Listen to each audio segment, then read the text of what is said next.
Hey everybody, Will Robson here. You can check out my work at facebook.com/RobsonInc. So what you're seeing right now is the first pass at a Green Goblin sketch. I kind of liked that pose, but it wasn't really dynamic enough. And the point of doing these sort of pin-ups is to make the most dynamic shot as possible, because I'm trying to I might use these as examples for commissions, but I still want to just get better at trying to show the best sort of cool pose I can do for that character. For instance, my Ghost Rider I did before, he's chucking his chain towards the screen in a cool pose where, I think the more the dynamic of pose, the more fun it is to draw. And that's why you really got to focus on getting your figures down first, because all of this sort of decision making can be done in the figure stage, where you don't want to commit to a full drawing and realize halfway through that the pose isn't really that great, or you messed up an arm. The figure really comes first. And you saw I tried to chuck in a Spider-Man there before, but it didn't work, and I tried to chuck buildings down at the bottom, but again, this is supposed to be a sketch, even though these sketches have been taking each actually about 2 hours on the nose, so I guess that's how long it takes for me to sketch something of this level that I'm at now. So here you're going to see me try a bunch of different faces. I got really, because I've never really drawn or tried to make my Green Goblin. So there I was trying to do the classic Green Goblin face, and then eventually here it turns into a bit too Jokerish. And all the problems I'm having here with putting the face on is just because I didn't put a good foundation underneath the head. And you'll see me erase all of this and really just put a solid, like this is a head that you see right here. I put down the exact foundation of a head, and that's all from the Andrew Loomis method of drawing. That book really clicked for me on how to draw heads. And that was Drawing the Head and Hands by Andrew Loomis. And see, the moment I've chucked foundation in there, instantly I'm like, okay, I know exactly where everything's going. I mean, as fun as it is to just sketch whatever you like, it's also good to just have to have a foundation. And look at that freaking hat, it's way too fat. I fixed that later. I was really happy with the pose in the end. His head's a bit too big, and you can see here, since I've completely messed up his body, it's way too short there, but I sort of stretch it out later on. I'm trying to find it right there. Yeah, there we go. I'm pretty happy with the way this one turned out. I'm not too happy with some of the rendering. I wanted to do the scales on his arms, but I sort of just ended up rendering them instead and thinking I could have the scales afterwards, but that didn't work out. So I made his face a little bit bigger there. This is a great thing about digital, is you can just do all these little tweaks. You can flip the image, and I highly recommend flipping your image, because you can instantly see all the mistakes you're making. Because you might, for me, sometimes I look at what I'm drawing and I go, something looks off, but I just can't tell, and then I flip it. Again, this is with the Friendon brush here, which you can download. You can just Google it. They cost like $5. And I'm sort of getting into, I think in the end I made the inks way too thick on this piece. In the ink stage it looks pretty ridiculously thick, but when the colours are added it sort of covers it up a bit. But my goal really is to have my art obviously look like my own, but John Byrne is one of my comic heroes, and he's just a master of line weights and rendering, and he's just so good. Just go look up John Byrne. And all of his sort of pin-ups are really, really dynamic and interesting, and that's what I really want to get to. And he's just great at different textures with pencil and inks. His buildings all look different, and this guy could draw air if you had to draw air, basically. He's so good. So look up John Byrne.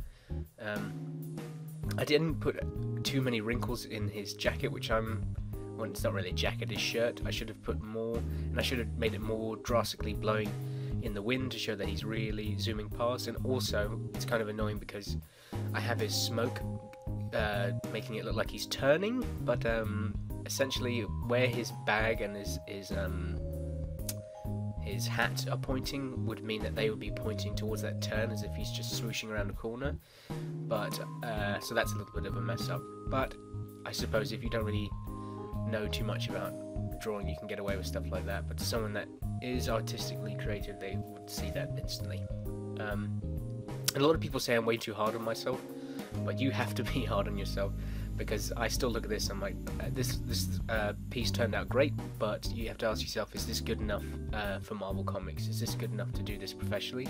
And honestly, I know it's definitely not. So I'm just going to keep striving till I get to a level with my art that I can confidently say, you know what, I can bring my portfolio to Marvel or DC, and I can get the job that I really want. And the nice thing about applying for places like Marvel and DC is that you can do it as many times as you like. There's no one-shot opportunity or anything like that. You can do it over and over again until you die, basically. And you know, if you're a basketball player, you can't get to the front. You can't get in front of somebody that works for the NBA and then show them your basketball skills and do that every single, like, 5 times a year. You can't do that, but you can if you want to be a comic book artist. You can go to comic conventions and you can meet, you know, Marvel editors and DC editors and show them your work. I mean, comics are really not that hard to break into. You just obviously have to have the talent for it. And I suppose that's the hard part, but honestly, if you look at my work, you might see some stuff on my channel from a couple of years ago. It's awful, it's dreadful, and the only thing I've changed is that I've just been drawing every single day. I've been taking drawing so seriously because this is what I want to do, and it's really paying off.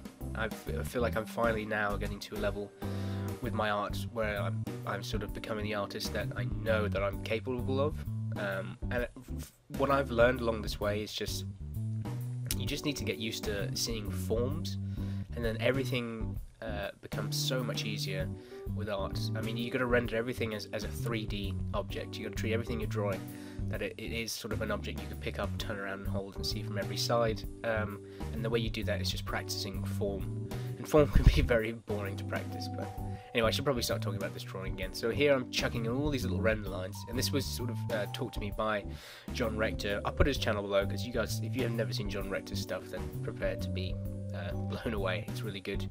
All he did to me was explain, look, these little render lines I'm doing, they just wrap around the form and they just pull into the shadow, and that really sort of hit a note in me where I finally understood rendering, and now I'm sort of just going off the wall with probably far too much rendering, but you know, that's probably what everyone does when they first learn it.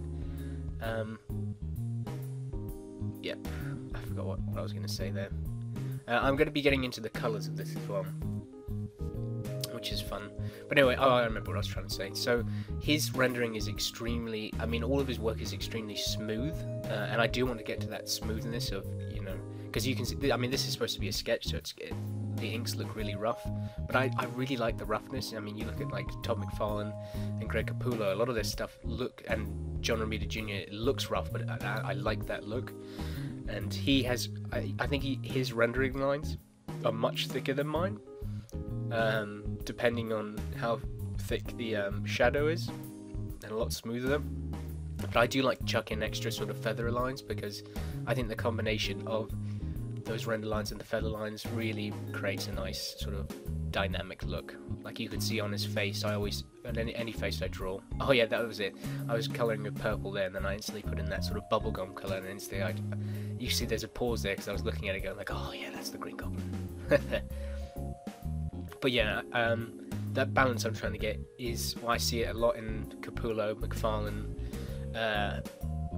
Humberto Ramos, and what's this other guy's name? Who's the other guy draws Superior Spider-Man? I can't remember. Ryan Stegman, that's it. I really like the way Ryan Stegman renders stuff, so that's what I've been sort of trying to do, what I just learned. Again, I'm not a good colorist, so this is, and these colors were done, I think, in total of about 15 to 20 minutes. See, there's way too much light pink on there, but I'm a huge fan of cell shading. I really hate airbrushing. I think airbrushing ruins art, because oh, that's a really bold statement. I think airbrushing ruins my art, because it just doesn't work with sort of my rendering style. You got all these sharp render lines, and then suddenly you got this smooth lighting. It doesn't make sense. And cell shading is extremely easy. I mean, you just have to look at where the artist has placed shadow, and you'll be fine. And you sort of I just do big highlight blobs. So, and I think we're coming to the end now. This just adding a bit of smoke. I tried to add a colour to the background, but nothing worked, and I thought white just looked the best. But yep, that's the end of it. So I'm really happy with the way this turned out. It's definitely the best thing I've ever drawn at the level that I am right now. And obviously I'm going to keep doing these until I get better. Okay, everybody, thanks for watching. You can check out my work at facebook.com/RobsonInc. Until next time, bye-bye.